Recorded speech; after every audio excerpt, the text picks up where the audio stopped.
오늘은 사무엘하 1장 말씀을 통해서 우리가 하나님의 말씀을 함께 나누도록 하겠습니다. 오늘 말씀은 계속해서 사무엘 상에 있는 말씀이 연속선상에서 이야기하고 있는 말씀입니다. 지금 상황은 블레셋과 이스라엘과의 대규모 전투가 일어났었습니다. 평상시 같으면 블레셋은 5개의 방백 도시로 이루어져 있고 가사, 가드, 아스글론, 아스돗, 에그론 같이 그런 이 5개의 도시가 다 블레셋이어서 가드 사람이 쳐들어가 이스라엘 백성들을 치는 그런 일들이 있었습니다. 그래서 가드 사람 골리앗이 쳐들어와서 이스라엘을 괴롭히는 일들이 있었는데, 이번에는 연합체 5개 도시 블레셋 완전체가 이스라엘 백성들을 침범하는 그런 상황이 일어나게 되었습니다. 그렇기 때문에 아주 위중한 상황이었죠. 사실 이때는 다윗도 함께 블레셋에서 살고 있었기 때문에 블레셋에 있는 아기스 왕과 함께 이스라엘과 전쟁을 할 수밖에 없는 그런 상황이 있었습니다. 그런데 다윗이 그 상황에 모면해서 하나님께서 은혜로 다시 돌아오게 되는, 시글락 성으로 돌아오게 되는 일들이 일어나게 되었죠. 그때 시글락 성에 있었던 다윗의 사람들을 누가 쳤느냐? 아말렉 사람들이 쳤습니다. 아말렉 사람들이 치고 그들을 데리고 도망갔었을 때 다윗이 그 사람들을 다시 하나님께 기도하고 쫓아서 다시 찾아왔습니다. 그래서 오늘 말씀에 보니까 그렇게 아말렉 사람들을 치고 돌아온 지 사흘이 되던 날에 어떠한 사람이 찾아왔다라는 거예요. 그 사람이 아말렉 사람이었습니다. 이방인이었습니다. 그가 다윗에게 찾아와 가지고 블레셋과 이스라엘의 전쟁의 결과를 알려주는 거예요. 자, 사무엘하 1장 3절에서 4절 말씀 한번 같이 읽어보겠습니다. 시작. 다윗이 그에게 묻되 너는 어디서 왔느냐 하니 대답하되 이스라엘 진영에서 도망하여 왔나이다 하니라. 다윗이 그에게 이르되 일이 어떻게 되었느냐 너는 내게 말하라. 그가 대답하되 군사가 전쟁 중에 도망하기도 하였고 무리 가운데 엎드려져 죽은 자도 많았고 사울과 그의 아들 요나단도 죽었나이다 하는지라. 지금 이 아말렉 청년이 돌아와 가지고 이스라엘의 참패의 소식을 전하고 있습니다. 그보다 더 안타까운 소식은 무엇이었냐면 사울과 그의 아들 요나단이 죽었다라는 소식이었습니다. 그런 소식을 아말렉 사람이 와서 전해주고 있었던 겁니다. 그래서 다윗이 그 사람에게 묻습니다. 어떻게 해서 이런 소식을 알게 되었느냐 라고 물었을 때 6절에서 10절까지 있는 말씀을 요약해 보면, 제가 우연히 길보아 산에 올라가 봤는데 거기에서 부상 입은 사울이 있더이다. 사울이 나를 불러서 네가 누구냐? 그러니까 제가 아말렉 사람입니다 라고 얘기하니까 내가 지금 너무 고통이 심하니 나를 빨리 죽여달라 라고 이야기했습니다. 그래서 저는 사울의 부탁에 어쩔 수 없이 사울을 찔러 죽이고 그의 머리에 있는 왕관과 팔에 있는 고리를 가지고 와서 지금 다윗 당신에게 드리는 겁니다. 당신의 원수 사울의 왕관과 바로 손목고리가 바로 당신 여기 있습니다 라고 이야기를 했었던 겁니다. 이 아말렉 사람이 왜 이렇게 이야기했을까요? 이것이 사실일까요? 거짓일까요? 이것은 거짓이었습니다. 왜 그러냐면 사무엘상 31장의 말씀에 보면 성경은 분명히 이렇게 얘기하고 있거든요. 사무엘상 31장 4절에서 5절 말씀 한번 읽어보겠습니다. 시작. 그가 무기를 든 자에게 이르되 내 칼을 빼어 그것으로 나를 찌르라. 할례 받지 않은 자들이 와서 나를 찌르고 모욕할까 두려워하노라 하나 무기를 든 자가 심히 두려워하여 감히 행하지 아니하는지라. 이에 사울이 자기의 칼을 뽑아서 그 위에 엎드려지매 무기를 든 자가 사울이 죽음을 보고 자기도 자기 칼 위에 엎드려져 그와 함께 죽으니라. 지금 사울이 무기를 든 자에게 말을 하는 겁니다. 그러니까 어떻게 되냐면 이 한 사람이 전쟁을 하잖아요. 그러면 옆에 있는 사람이 방패로 잡아주고 막아주고 이렇게 무기를 들어주고 이런 사람들이 옆에 항상 붙어 다녔습니다. 그래서 무기를 든 자, 그러니까 자신의 수행원을 데리고 같이 가면서 지금 내가 지금 상황이 어려우니까 나를 찔러 죽여라. 할례 받지 않은 자들이 와서 나를 찌르고 나를 죽이고 나를 모욕할까 두렵다. 그러니까 할례 받은 네가, 나의 백성인 네가 나를 죽여라 라고 이야기했습니다. 그런데 그 옆에 있었던 사람이 어찌 자신의 왕을 죽일 수 있겠습니까? 라고 해서 이렇게 멈춰 있었을 때 사울이 그러면 내가 죽겠다 해서 자신의 칼에 찔려 죽게 되는 일들이 일어나게 되었던 거죠.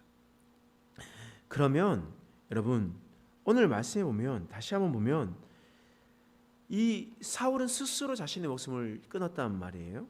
그런데 사울이 왜 스스로 목숨을 끊었냐면 이스라엘의 용사가 할례 받지 않는 자에게 죽임을 당하고 모욕을 당할까 봐 두려워서 자신이 스스로 죽었다는 겁니다.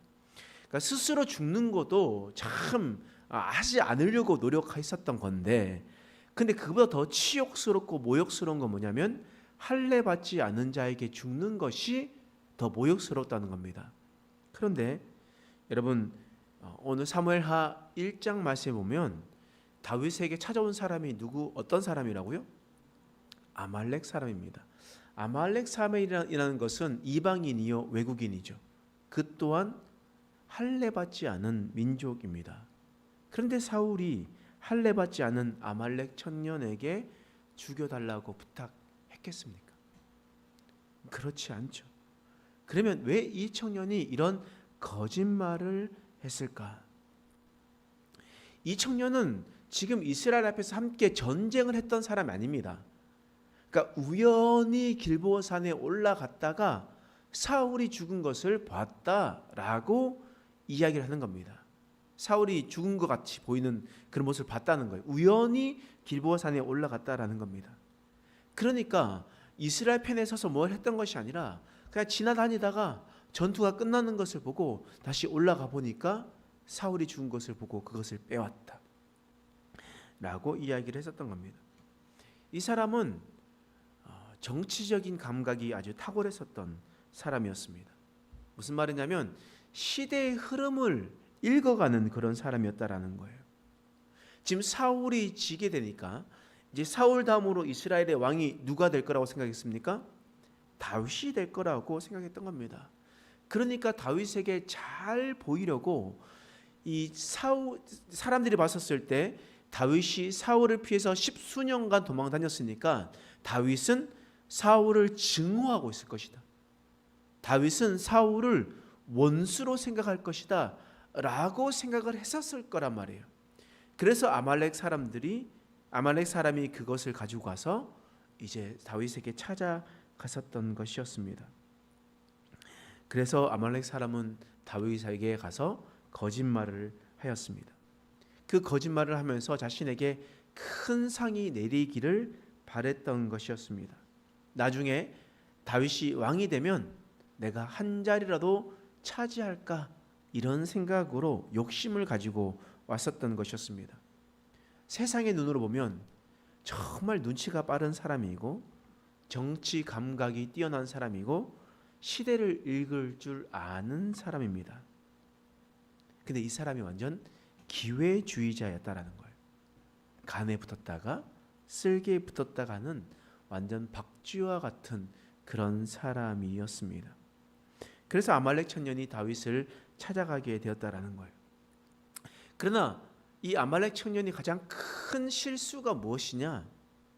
바로 다윗이 다른 사람들과 같이 똑같이 생각할 것이라는 생각을 가졌기 때문입니다.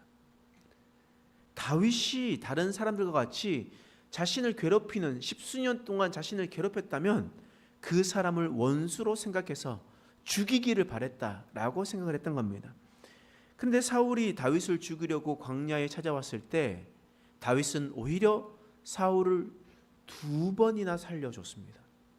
2번이나 살려줬습니다. 사울을 죽여서 왕이 되려고 했었으면 진작에 될 수 있는 그런 사람이었습니다. 그러나 다윗은 하나님의 때를 기다리는 사람이었습니다. 하나님께서 말씀하실 때까지 고통이 찾아와도 기다릴 수 있는 사람이었습니다.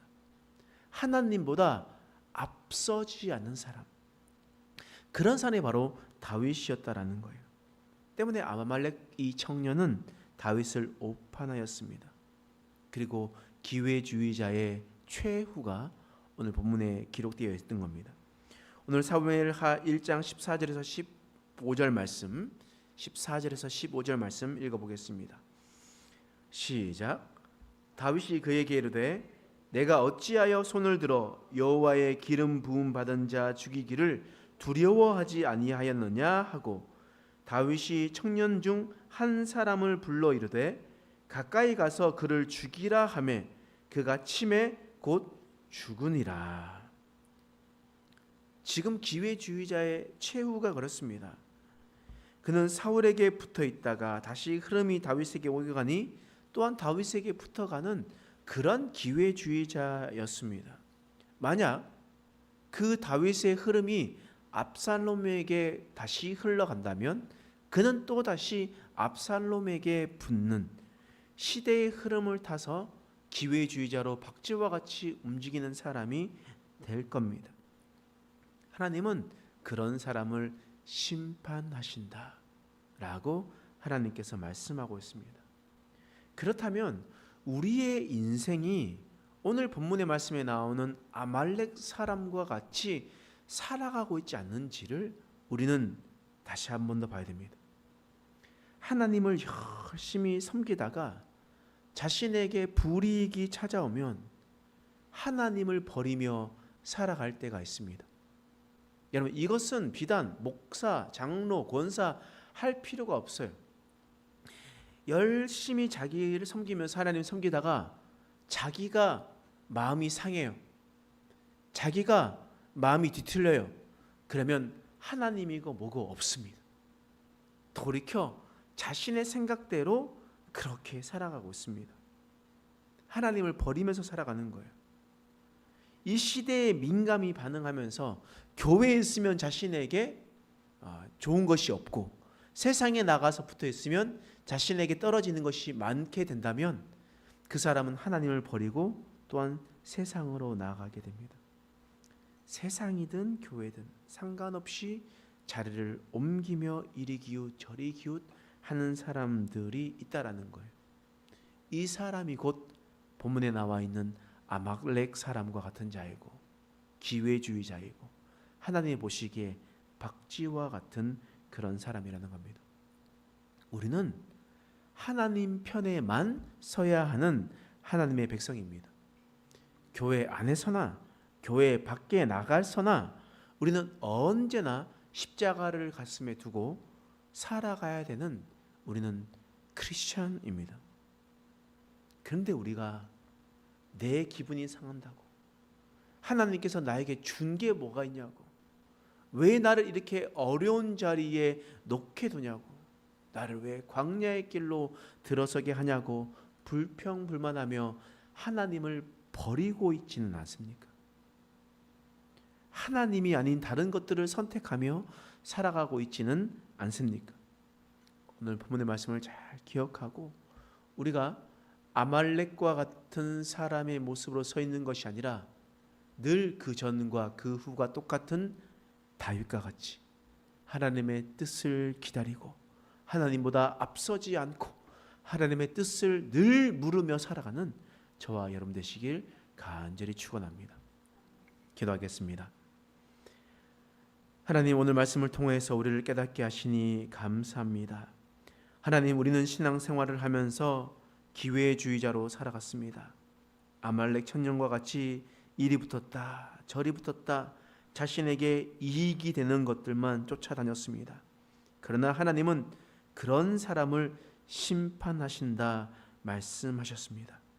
하나님, 이제 우리가 다윗과 같이 끝까지 하나님 편에 서는 자들이 되게 하여 주시옵소서.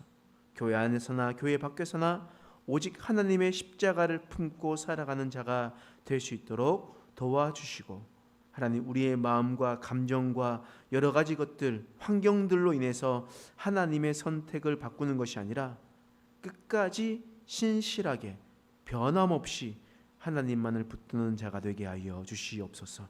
감사드리며 예수님의 이름으로 간절히 기도드립니다. 아멘.